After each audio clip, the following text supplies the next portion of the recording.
Well, hello. We are in Exodus 33. We have come out of our little series where we were pausing and looking at modern day idols, and now we're continuing our story. And the story has, in Exodus 33, we have a little bit of a false hope where it looks as though they're finally going to enter the promised land, but then they don't. And the story kind of goes on pause, and we get into these verses here that we're looking at today, 12 through 17, where I take a look in the sermon at three key words in this passage that I kind of do a little bit of a deep dive into. And the first word is the word presence.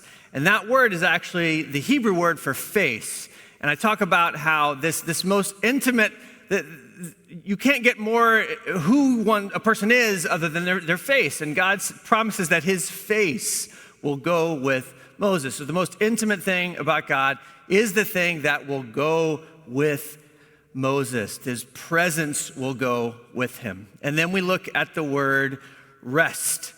Moses is asking for stuff. He's asking for help. He needs direction.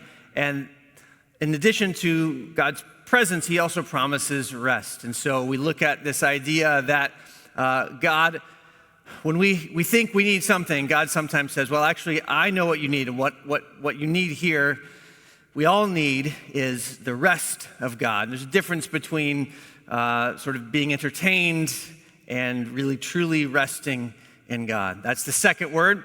And then the final word that we looked at is the word name, where Moses says, Yahweh says to Moses, I know you by name. The importance of that. Our identity is bound up in this, in our name. And certainly in that culture, your name is who you are and what your lineage and your name is so important. And the fact that Yahweh says to Moses, I know you by name is incredibly profound. And I shared a story, one of the most powerful stories I've been a part of here at Christ Church, where there was actually a speaker here who the Lord shared something and brought healing, and specifically to someone by name. And that is who our God is. Our God is someone who knows us by name. In fact, he knows the very hairs on our heads. So as you go into your small groups, ponder those three things. What does it mean that we are to be people distinguished by the presence of God? What does it mean to rest? And what does it mean that God knows us by name?